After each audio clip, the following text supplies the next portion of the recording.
Yo, Chuck, what's the move, man? What's going on, ladies and gents? Y'all know what it is, man. Another great show of the Unsung Heroes. Myself, DJ Moschino, DJ Superior. Yes. And big shout out to M-Rec. Today, ladies and gents, we have an icon in the building. You know what I'm saying? That's next to a legend, and he's a legend himself.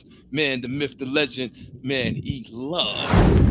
What's good, brother? How's everybody doing out there? We chilling, brother. Chilling. I appreciate you being on the show, man. You know what I'm saying? Unsung Heroes. We try to reach out to everybody. You know, everybody got a story. You know what I'm saying? We all got one, bro. I had told Cuts when we had Cuts on here. I said, "Yo, man, I need E-Love, man." I said, "Find E-Love for me." You know what I'm saying? Yeah. I always wanted to talk to you, bro. No problem, brother. It's a pleasure. The feeling's mutual, bro. Let's get it in. Okay. Thanks for having me. Go ahead, Mo. You want to start it off? Man, we got to start off first and foremost, man. Listen, man, I grew up listening to Public Enemy, brother, and never knew you was the man behind that whole scenario, bro. You really got to break that down, man. Fear of a Black Planet was one of my favorite albums. You and me both, no doubts about it. Well, I got a call one day from Bill Stephanie and Chuck D from PE. And Chuck said, "Hey, check this out. I saw a picture of you in this magazine." And, you know, Chuck is a graphics artist. You know, he went to college for this and the whole nine. So he started tracing the picture that he saw. And he said, "Hey, let me call you up. Hey, I want to use you as the logo for PE." I said, "Chuck, I'll be on it. Say no more." He said, "No problem." So he used me as the logo for PE. And they shot me some paperwork. But a check came with that. And we off to the races. Next thing you know, I'm talking to you guys. Oh, wow. I never knew that, man. That's new to me. Huh? I never knew that. Wow. So, he never knew that. Oh. No? I thought his mic went out. Yeah, I mean, that's been since 88, 86. 86, man. So how does I gotta ask, how does that actually work? Like, all right, you being this, that's an amazing symbol right there, forever. But how does that work for you? So do you get residuals every time they do an album, or how does that work? If you don't mind me asking. I get chipped off along the way, which is cool, you know. Okay. On the merch and every time they drop, every time it's pressed, I get a piece of the deal, which is cool. And that's it. Just honored to be the #1 logo in all of hip hop. That's me. Just like Jerry West is the logo of the NBA. Right. I'm the logo of hip hop, which is PE. Same thing. Ooh. Salute. Ooh. And you know what's crazy? I always thought it was a S1W member in the back. Everybody hit me with that too. You know, if it wasn't me, I would have thought it was an S1W, no doubt. Because I mean that made logical sense. But you know, Chuck just went a different route with it. I'm actually glad he went the route that he went, because now the NFTs are springing up, so it's a whole lot of money supposed to be made right now. Yeah.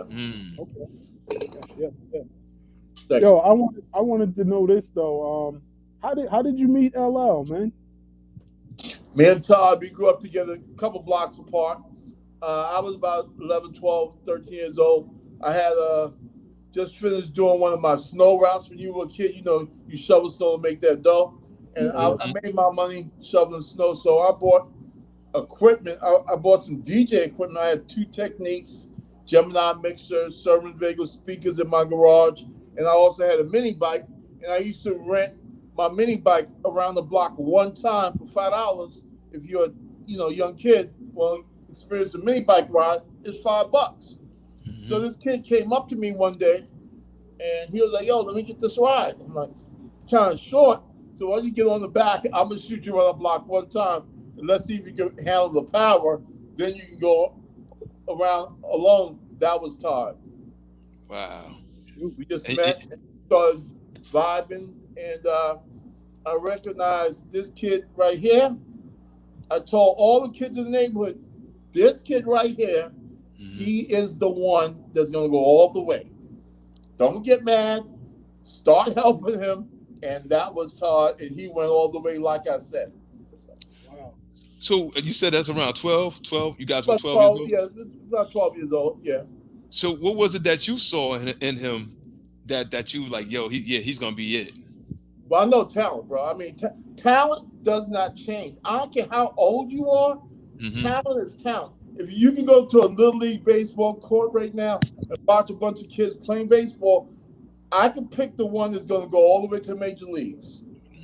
Same thing with basketball. Same thing with rapping. There's a lot of talent out there, but it's just that it factor. It was beyond talent. He had the it factor. Why I saw that he was going to go all the way. Mm. Same as my godson, for example. My godson is Teofimo Lopez, right? For those that don't know, he was the lightweight champ of the world. After he beat Lomachenko, he lost his championship to George Campbell's from Australia. I don't know if you saw that fight about a year and a half ago when the COVID was still popping. It was the lightweight champ of the world. They had the fight at the Brooklyn Barclays Arena, and he lost his belt that night. But I told everybody from the time I got him at 6 years old, he's going to be a lightweight champ of the world. Sure enough, by the time he was 22, he was. That's dope. That's dope. So look, so you was the man basically at 12 years old. If you had turntables and techniques, because techniques cost a lot of money at that time. I was, like I said, I had my shoveling game on. You know what I'm saying? So that's time to get paid. So we're going to shovel. We're going to make some money. I'm going to build my studio. I'm going to get my mini bike, and I'm going to start renting things out around here. Whoever want to ride, $5 around the block one time.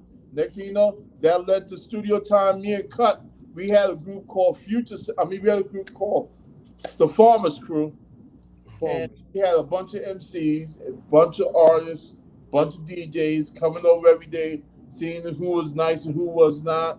And we was trying to figure things out because at that time you had the Hollis Crew, which was Run DMC and Jay.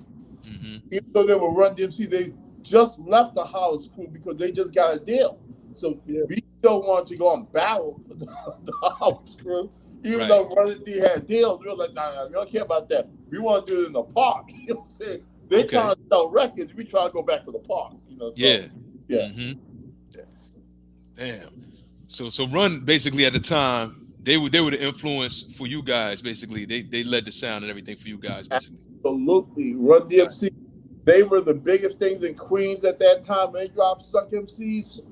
Yeah. Nobody was bigger than Run DMC at that time. Besides Melly Mel and Curtis Blow, but they already made songs. But as far as artists coming from the streets to getting a record deal, Run D they led the way at that point. Jam Master was one of my mentors, so I started wearing this hat because of the late great Jam J.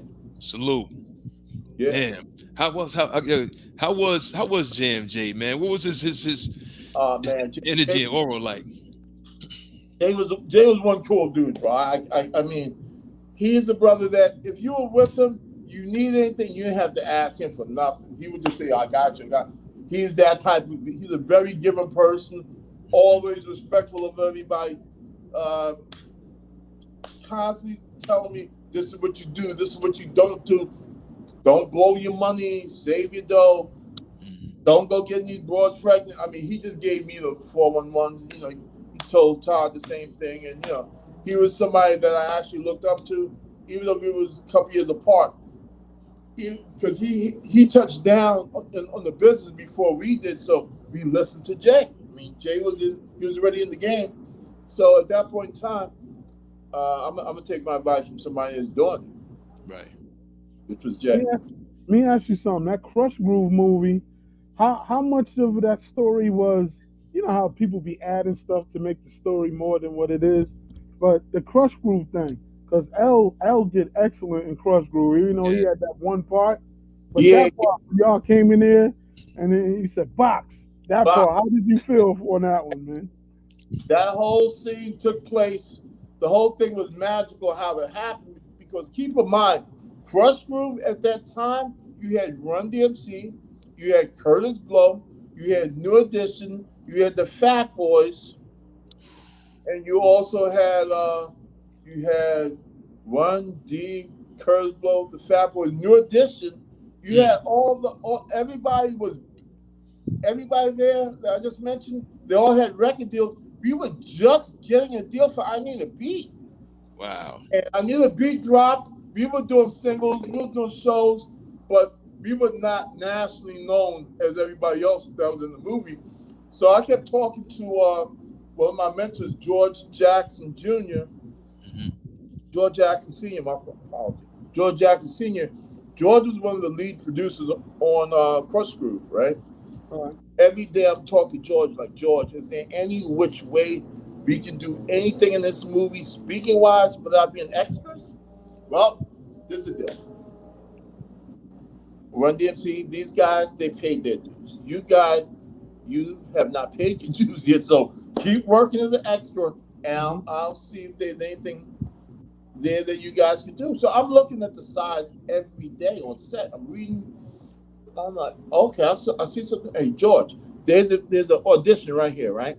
Right after this girl leaves the room, she's auditioned for Jay, Rick, Dr. Jekyll, Mr. Hyde, the Galaxy. Right after she leaves that room, why don't me and Todd and Cut just walk right in real quick and just say box and just bum rush the show? And Todd can do like a half verse, and Jill act like he's gonna pop us and get the hell out of here. Yeah. I just described to George, and he said, "Great, let's give it a shot." So we gave it 2 takes, and he said, "Yo, this is perfect. You guys are in the movie, speaking role. I have 15, 20 minutes, 20 seconds snippet of your song. So this actually worked out best. You guys got a chance to speak and perform, and you're in a major feature film, which is a Warner Brothers release." Wow. This is what I be telling artists. Streaming that coffee of yours. Man, this is what I be telling artists now. I be telling, I manage artists, man. I manage artists, Most Hated Entertainment. Okay. I be trying to tell them that any little look you might get, you never know what that look might do for you. Exactly. Don't ever, like, I saw L in that movie, moving boxes in the background. He was doing. You saw that. Yeah, I saw that. Hey, I'm glad you saw that because nobody else we were extras on that scene. Yeah. So, that's you. So you basically brokered the whole situation, man. Bro, so, I broke it without even realizing I was broken. You know what I'm saying? I was just trying. We were just trying to get seen. You know? Yeah. And hey, it happened. I was talking. I said, man, all of those shows that L did, I said, E never changed. He had his hat on, and he was always like this. Nobody rushed no stage. Nobody. I was saying at the cut, I said, man, he must have been carrying or something. I don't want to incriminate you or nothing, but I said, he either could box or something, but yeah. He wouldn't rush that stage for nothing, man. There you go. Yeah, so you was the streets. He was the streets. Huh? You was the streets. You was the streets. You was the muscle. And the streets at the same time, no doubt. Yeah. No doubt. Well, like I tell you, Mo, when people got respect for you, they won't do nothing crazy. Appreciate the love. And E was never, what I seen growing up, he wasn't talking at all. So ain't nobody trying nobody that don't talk. None of that. Yeah, that was good. I asked Cuts about this, so I'm gonna ask you about it. Yeah. Cuts didn't even know I was gonna go this far back, but I told him, I said, yo, was you around? Because he told me he had different DJs at the time. He said Todd L had different DJs. So was you around when Steady B and them was trying to run up on him for some nonsense? Steady B in Philly? Yeah, Steady B, the rapper. Remember? L and him almost had a confrontation. I mean, in those days, bro, there was like a fight every other day. You know what I'm saying? So, I mean, I remember something vaguely, but I mean, that was like a minute ago. Yeah. I remember the nonsense. Don't exactly remember where or when, but I kind of remember that. But that was like, you Nah, know, because I heard on Drink Champs, me and Cuts, and we was talking about Shan, how Shan was always mad with him, and then Shan was like, man, L put his hands on me. That's why I would never even, and we was cracking up about it, laughing, because I know Shan too. You know what I'm yeah, saying? With the Kango and all of that. Who yeah. had the Kango first? I know Shan's half sister, Princess Ivory. Those some of the family members. I mean, Yeah, artists got to do what they got to do. They got to just sell records at the end of the day, man. yeah, yeah. Got to sell records, make projects, man. No, nobody's a gangster. Sell records and get your projects off and let it do what it do. Mm. Yeah. So how you feel about music today, man, compared to where y'all came up in y'all era, man? This is the deal, bro. I mean, there's some good songs on the radio, no doubts about it. I mean, I like a lot of the songs I'm hearing.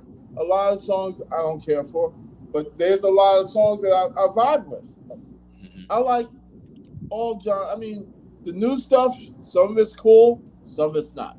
Right. It all depends. Some artists is hitting with it, some artists, Mr. Bolt, Mm-hmm. But I the love sound, the huh? sound was so much bigger Oh, by back far. in the 80s and 90s, right? So like now, everything is compressed, it's computerized. Even when I'm DJing in the club every week, I'm playing more the 80s and 90s records more than ever currently right now than all the new music. Yeah. And I feel like it's more the sonics and the production of it is so big. It's more of arena type sound music to me. Well, all right.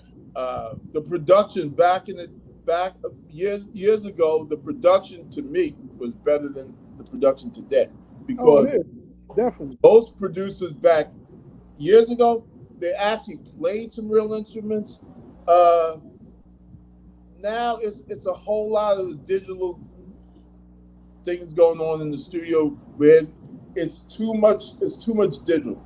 People gotta get back to playing bass lines, playing live instruments. I love live instruments in the studio, you know what I'm saying? Because when you have live instruments, you don't have to worry about playing samples and none of that nonsense. You know what I'm saying? So I like to go sample free live instruments, and to me that's the future of music, going back to live, man.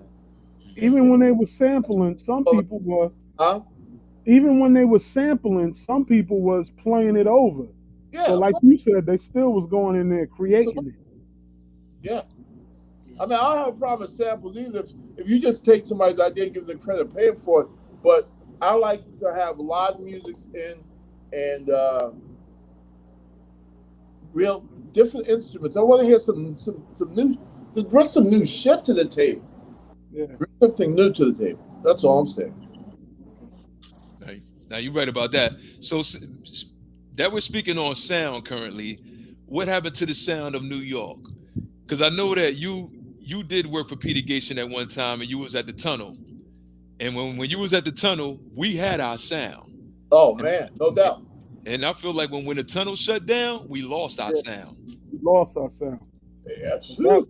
that, They that was the killed, place. they killed it when you have these raw spots like the Tunnel and the Rooftop and Roseland and Roxy, all uh, that stuff. uh, the Fever. When you got the raw spots like that, you can't bring no weak shit up in there. The DJ will toss you. He'll toss you out in your ass if you bring a weak song up in there. So for me, the nightlife went along with the hip hop world. They went they were like a marriage. Now you don't have those grunge spots. What do you have? You have a bunch of guys selling tables in the hip hop spot. Come on, bro. That ain't really how it started, bro. Mm-hmm. You know what I'm saying? Go grab your drink at the bar like everybody else. You ain't better than nobody else because you got a little bit of paper. Right. This business as a whole, it's missing the underground spots in the Yes. hip hop. There's no underground spots in hip hop. I was in New York a couple weeks ago, and I'm like, you guys gotta be kidding. You guys have Europeans control of the nightlife here.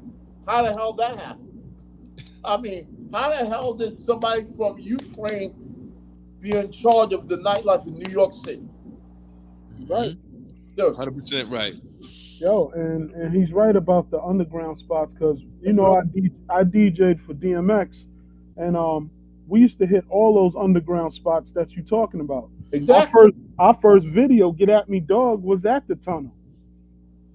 There you have it. No more. So you're right about that. That part is gone. The core of this business is gone, and that to me that was the underground spot. That's what made you go home or go straight to the Chum King and go drop another bar on that song that you was thinking about.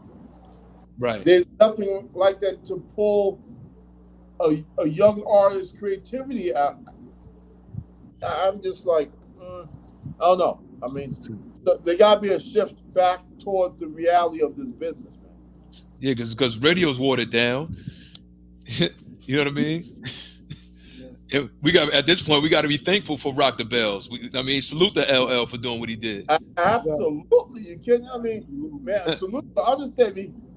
He got a station. He employed numerous people. It's spinning a bunch of music that normally would not be being played on the air. Seriously, I mean, shoot, not just that. He's employing people that they wouldn't even hire. Exactly. That's the whole point. And people are getting their music played on a real station that they normally would not be touching those songs unless somebody checked out. Man, I'm a Run DMC and LL Cool J fan. I've been for the longest. I always defend him, even when people were going at me, Mo and E, when I wasn't on cannabis side. Boy, they was mad at me, boy. They was spazzing on me because I wasn't on his side. You know? No doubt. So I know, because the thing is, with the music like y'all talking about, the climate when people drop albums, I was fussing about this because people don't know. Y'all know about this, but the thing L used to do when he used to drop albums, he used to drain those albums. Like, you would hear those singles the whole year. He would just keep doing another single. And a lot of times he'll remix a single and they'd be like, oh, that's coming from a new album. That's the same damn album. Y'all didn't even know. Because he used to do that all the time. He used to drop like 9 singles. What's messed up now is people drop albums, and after one single, then the album is considered old. You don't give the album enough time to blossom and go all over the world. That's what DJ Scratch was saying to us. You know, it's a different ballgame now. I mean, everybody's attention is so short. There's so many songs being dropped daily. Yeah. You can't possibly. All right, there was a time when you was a DJ, when you got your record sent to you in the pull. Okay, good. Spin that. Now you don't even get the pull no more. Everybody gets all digital, right? Yeah. You can't possibly listen to every song because you got maybe a couple thousand songs in there. It's too many songs. Too many. It's too much content coming out. Yep. Without any direction. Just throw it out there, see what happens. Just throw it out, yep. And you're right. You're 100% right. There's no direction. Because look, every week I'm downloading new music, preparing for the party or the event, right? But you got people that want to come up because they're now the people are DJs because they got their own playlists. Like, look, do you want to be? I tell them motherfuckers like, look, you want to be the DJ? Let me come out there and party with you. How you want to do this? You know what I'm saying? I don't even listen to them. It's too bad. I don't listen to them. Because they come over to me and they be like, they don't even know the name of the song.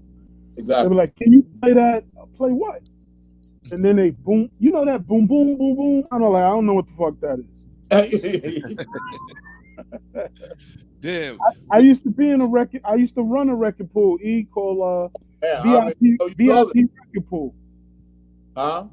VIP record pool. I used to run VIP record pool. Okay, gotcha. I know what you're saying about getting the records and how it used to be. You know what I'm saying? Yeah. So, that's true. But yo, I gotta ask you this, man. How was it standing side by side with the icon and you the icon yourself? he's on one side of the stage and you on the other side. How is that, man? Each and every night rocking with L, man. Bro, I mean, it was life changing. To be honest with you, life changing. I mean, because we started this on the block, to take it from the block to Madison Square Garden, to take from Madison Square Garden to York, to go to Tokyo with this, and Asia, and York, dude. Just to be inducted into the Rock and Roll Hall of Fame in October that just passed, it took us 35 years to get to Cleveland. Wow. Not that far of a drive from New York City, you know what I'm saying? Yeah. So, it was,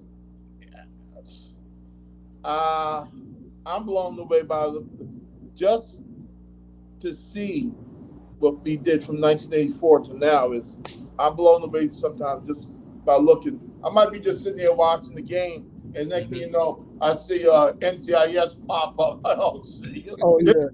It's crazy. It's crazy just to say, hey, I was a part of that. You know what I'm Right. saying? Any part of that is a good day. So, how you feel? for me, every day is a good day, bro. Real talk. Damn. And L called you back out for the Hall of Fame. Hall of Fame, yeah, no doubt, yeah.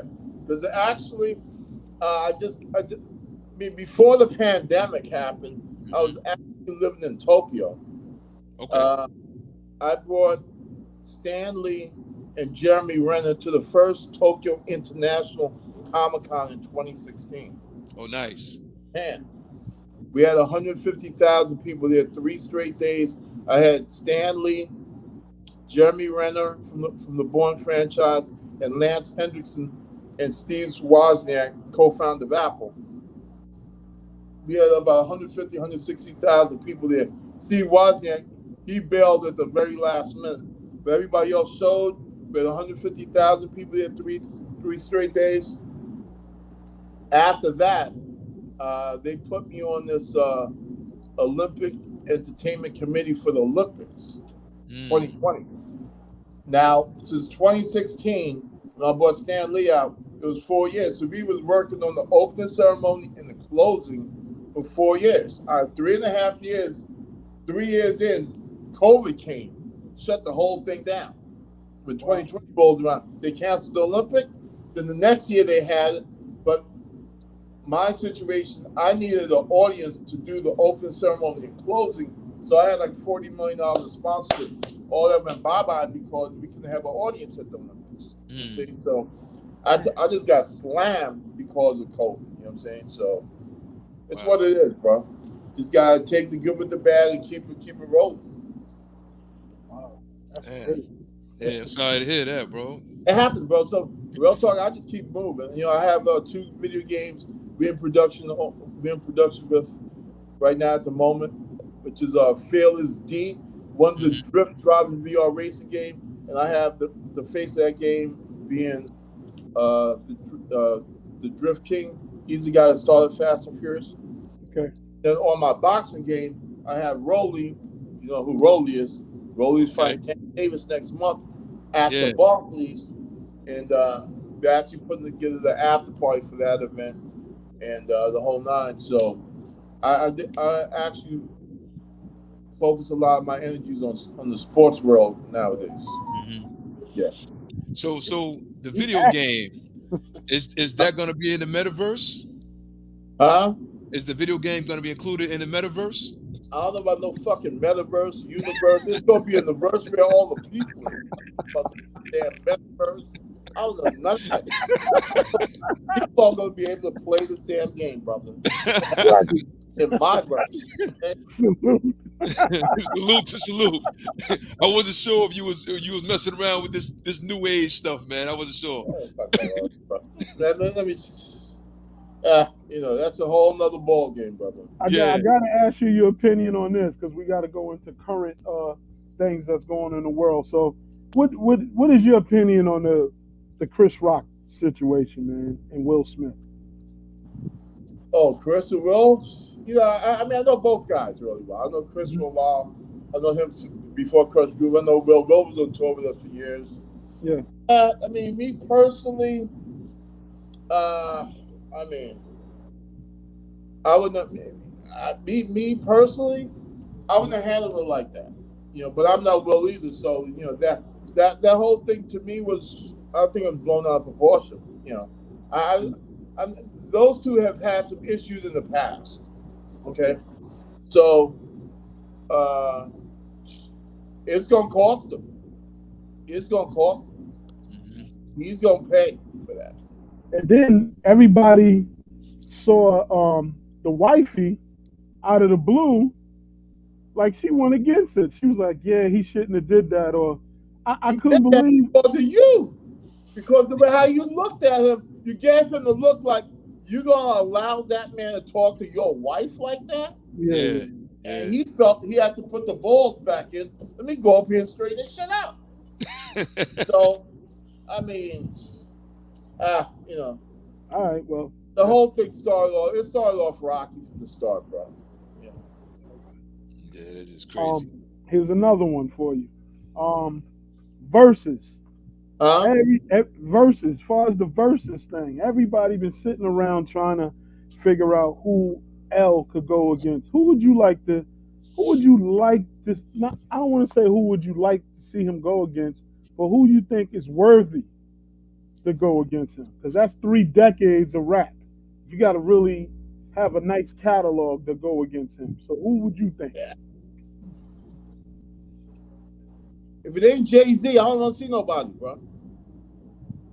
If it's not Jay-Z, I don't want to see nobody on that stage with him.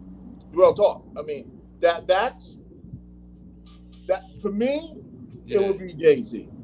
You're the third person that said that. It would be Jay-Z. If it's not Jay-Z, I don't want. And don't get me wrong. All these artists, to some degree, they all have nice catalogs. And I mean, I know Karis one is everybody's favorite. I like Chris. I happen to like Chris. But Chris is not that. If it's not Jigga, if it's not him, it shouldn't be anybody. That's just me personally. Well, we had a fuss on this show. Not about that. We had a fuss on the show about that man that you just mentioned, Karis One, like because we was debating the Big Daddy Kane and his battle. So to me, I said Kane won, but my man Moschino right here, he felt I guess Chris won, but to me Kane won that. You know what I'm saying? Because Scratch told us that it was a program that they all were supposed to stick to, that they agreed to, and then when the show went on, Chris did something. He stepped out of the program. Stepped out of what they were supposed to do. Once Kane started going in and doing his thing and all that, he was on point. It was sharp. You know what I mean? He stepped out the program. Okay. So, you know, I was going off the energy, because when it comes time for a show, that's why it's gonna be hard for somebody to mess with L. Because he got the energy and he can perform fluently, because he keeps his body and everything in shape. You know what I'm saying? Yeah. This is one thing I would have to say about the verses.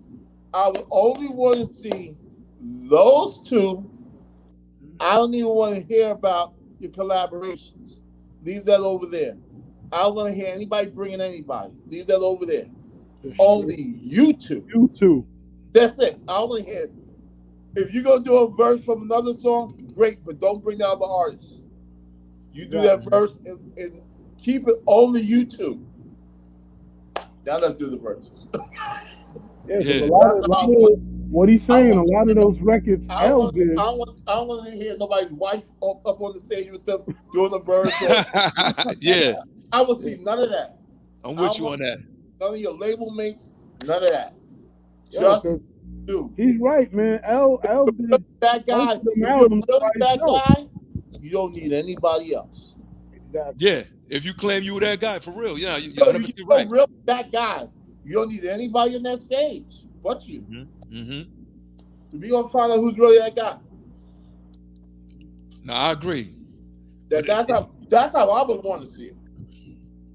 I saw people bringing up collaborations. Like, dude, is this a concert or what? You know what I'm saying? It's a concert now. I only want to see you two. That's it. Think about it. When Snoop Dogg battled DMX, it was just Snoop and X. Yeah. When Snoop and X went at it, it was just Snoop and X.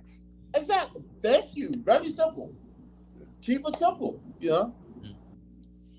Nah, I agree. But man, there ain't too many people that got rock with L. He got too much work for a lot of people, I man. mean, yeah, and it'll be interesting to see. I mean, that if it's not him, it doesn't. You know, I heard Will. I'm like, come on, stop that. Somebody said Will. Leave Will. that alone, bro. Leave Oh, that alone. I know Nah, you're talking about Will Smith. L too hip hop. He too hip hop. Huh? L No, is I too thought hip hop for I Will. thought you He said nah, somebody son. said Will Smith. No. You Look, think I- man, if L goes to the streets, man, what Will gonna do? Get jiggy You with know what I'm saying? What he gonna do? And look, hey, listen, he ain't gonna try to slap L. It ain't gonna happen. it. We know that already. So, you know, That's crazy. crazy. I have to bring Jazzy out and come up. Then Tyler will go get either Bobcat or Cut or Zeke. Yeah. I just like to keep it just the two artists simple, man. Let's keep the focus on the two people that the focus should be on, and that's one and two. Yeah. Yeah. So how was the Fresh Fest? Oh man, goddamn, Fresh Fest, bro. Bear not a condom, brother. The fest, that was off, man. That's when tours used to be real tours, bro. I don't know what they're doing nowadays. I mean, it's more money involved now. I get it, but the fun that we had back then, these artists don't see that much fun. You know why? Because every boy has a cell phone with Gloria already attached to their number, to their phone. The minute, let me call my attorney. I just got raped. Gloria, I think I was just raped, Gloria. That's what's happening nowadays. So how could you have fun? Everybody got a camera on you every 2 seconds. You can't possibly have fun. Right. Your life is on a microscope every 2 seconds. And everybody's looking for a come up. Yeah, and you love the come up. The come up is you. Yeah. Yeah. So, I mean, for me, the fun was before the technology. The money was after the technology. Yeah. Now you're right, because now a lot of music is going back to the 90s and 80s now. They just remaking everything. That's all they do, bro. Yeah. Because a lot of parties that do cuts, they want the old school. I did like 10 old school parties the last 3 months. And that's what they want, the old school shit. Yeah, I'm sure. They all want the old songs. Yeah. I mean, I think the last concert I've been to of LL's, man, it was LL and R. Kelly, man. Oh, man. Hey, yo. R. Kelly. Yo. And I know that was that guy. Hey, yo. Condom City. Man, it was Kelly. that concert was so fly. But I ain't gonna lie, man. L, he murdered that damn. Both of them murdered it. I ain't gonna lie, but the chicks are going crazy. That's a heck of a concert right there, bro. Yeah. Rob, you can say what you like about him. He can put a show on, no doubt. Bro, he did a show up here before he went to jail. He did a show in Westchester, and the news was trying to make it seem like nobody was buying tickets. Man, that place was sold the fuck out, man. They were lying. Wow. I was there. That shit was sold out. You know what I'm saying? I'm sure it was, brother. No doubt. That's crazy. All right, so what else? Are you messing with any artists or anything? Are you doing anything like that?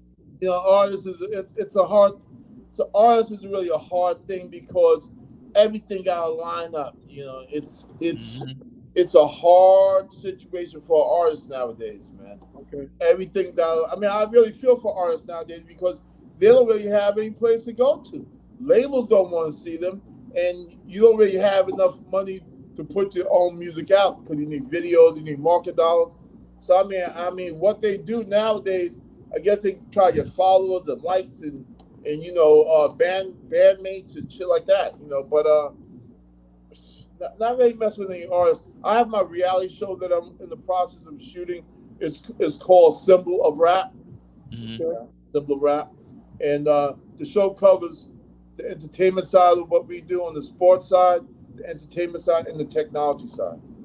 On the sports side, we have 2-3 guys in the NFL, NBA that we do management and marketing for.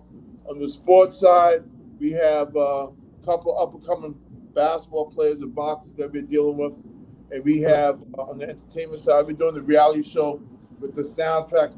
We have the soundtrack to both games. I have songs from Snoop, Chuck D, all types of different artists that's going to be on the soundtrack for the boxing game as well as the driving game.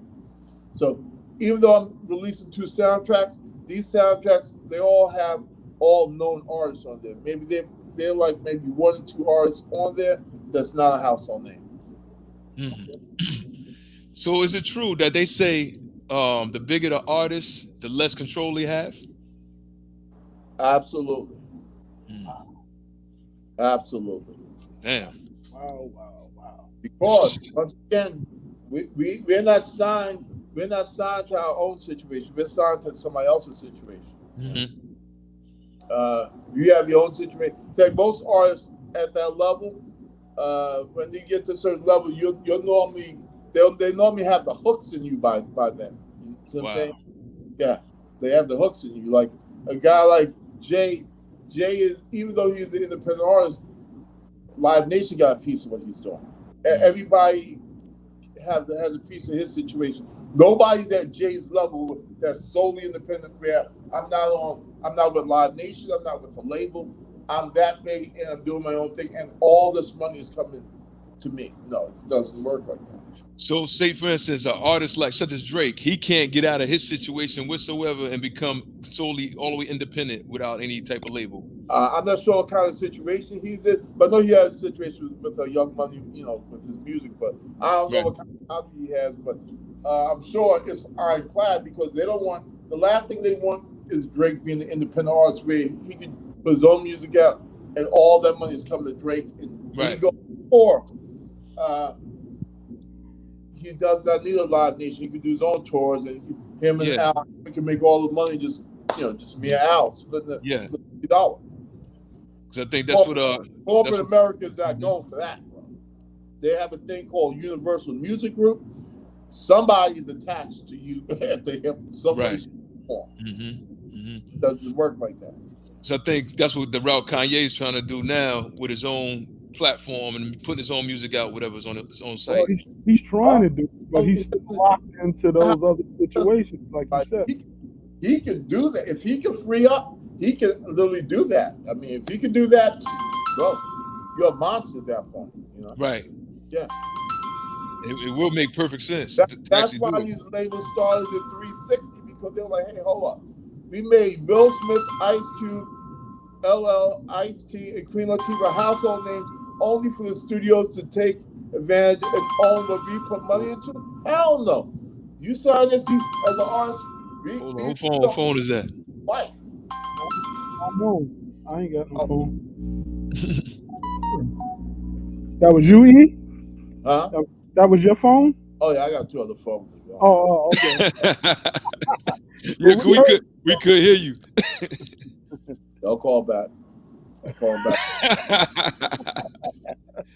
Oh man. But yeah, the 360. I heard. Damn, who was explaining that? T-Pain. T-Pain was explaining the 360, and he was saying that. He said, for those who used to scramble on the street, it's the same way as Poppy giving you something, and you sell it, but you don't get the money back. It's the same thing with a label. You know what I'm saying? Yeah. People don't understand that. They think like they supposed to give you this and they supposed to give you that. You got to work. Nothing for you, bro. You're supposed to do you at the end of the day. You got to make it happen for you. Labels don't owe anybody anything, bro. Real talk, man.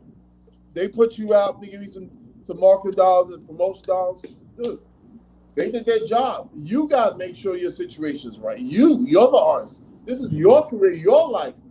They're going to get their bread anyway, whether it's from you or 10 other artists that they just signed. Right. If they don't take care of you, you're just a write-off. 9 other artists will make what you should have made. So you got to watch your own situation. Yeah. And the label always makes money. Like I told you, Mo. They all, even if you only sell 100,000, they always make money. Yeah. No, you're right. You're right about that. Yeah. I mean, we 50 years in the game right about now. So what would you like to see, E, in the game coming up right now at this point, if you had it your way? I like to see some black ownership, bro. And I say that, I mean, I'm not talking about black guys on the label selling music for slave master. I'm talking about black guys that own their own situation. Somebody needs to set up some distribution, real, more projects being produced by us, for us, with us, owned by us, distributed by us. You know what I'm saying? That's what I like to see. Real talk, bro. Yeah. Because the culture vultures, they circling hard, bro. My phone rings all day long about this. You know what I'm saying? NFT. Yo, bro, don't even call me with them. None of that. I'm good. Peace out. But the culture vultures are circling, bro. Yeah. Mm. And they sit around and wait for you to. How did you keep your name just off the radar with the drama all these years? How did you do that? Just staying in the background? Yeah, you definitely was off the radar. Huh? How did you stay out of, like, all these years? You know, you always hear something about somebody doing something or some type of drama. I never heard nothing with you. Never. Well, bro, I roll low key, bro. You know what I'm saying? I leave Hollywood nonsense over here, and I just do what I do. That's it. Oh, you don't mess around. You don't mess around with Hollywood. Nah, bro. I no need to mess with Hollywood. You might be in the wood, but not living in Hollywood. Salute. Salute. Yeah. All right. But you was in Mississippi. Yeah, man. They caught me slipping, bro. That was 1987. Man. The pavement was a whole lot different in the 80s, man. Like than it is now. You know what I'm saying? So yeah, they caught me sleeping in the 80s. Damn near was cut in Cliff Love from Houdini. They caught me slipping.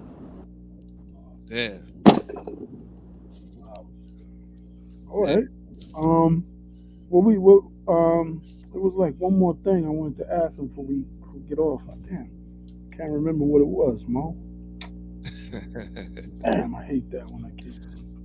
Man, it's all good, man. E's a super legend, man. Like I said, Fear of a Black Planet was my favorite joint back then there at that time. Another thing, matter of fact, y'all influenced NWA at the time, I believe, as well. Absolutely, no doubt. Because if you remember that movie Straight Outta Compton, the 4 or 5 performances in that movie, that was our tour that they were opening up for at that time, you know. Man, when I first met Cube and Dre and those dudes and Easy, I mean, they were like the hottest things on the West Coast. I'm like, yo, these guys definitely gonna open up for us. No ifs, ands, or buts about it. Damn. So will there be an LL Cool J movie or series for us? I mean, that's the only that have to happen. No, it's only a matter of when. It's gotta happen. Because we need it. Start of Def Jam. That's needed. Nothing is bigger than that in the music space of hip hop, because that was the label that led everything. Everything came after Def Jam. Oh, that's what I remember. Label, it all came after DJ. I remember. I remember what I was gonna ask. Was you around long time ago when I think L and Jay-Z, when they were younger, wasn't it something like a battle that went on, or a flow session or something? Because I heard L say something about that, and he said, well, I had nothing else to say, but he spit a rhyme to him. Did they ever have like a? Was you around for that battle, or not really a battle? That one, man. You know what? I might have missed that one. Okay. You know, keep in mind, I was in the hospital for 3 years, also. Oh, I didn't know. Oh. Yeah, I got shot like 8 times in New York. Damn. Yeah. Yeah. Wow. Sorry to hear that. I never knew that. Damn. All right. That was nuts. Ooh. Well, you here? You here? What brother? Got a whole lot of things coming in 2022. Yeah. Reality shows coming, music is coming, and E-Love is coming. Coming in your house. All right. Hey, Well, E, whatever you got, brother, you can hit us up. You a guest on the show. you a guest, You can man. hit us up anytime, man. You know what I'm saying? Hey, tell the people where they can find you at, man. Let them know Instagram, Facebook, Twitter. Yeah, it's real simple with me, brother. Just go to my IG at E-Love, E-L-O-V-E Global. E-Love Global. Get at me on IG.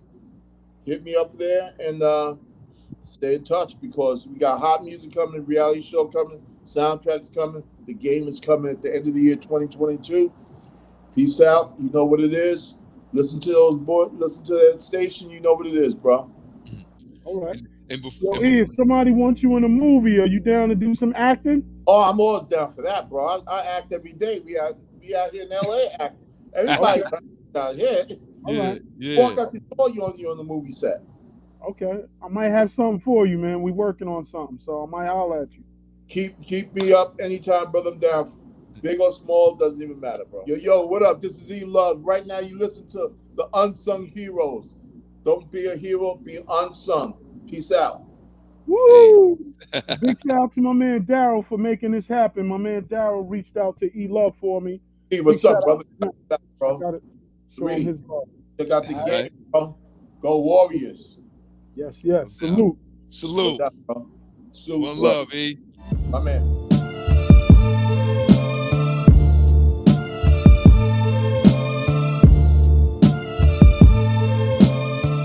M-Rec TV.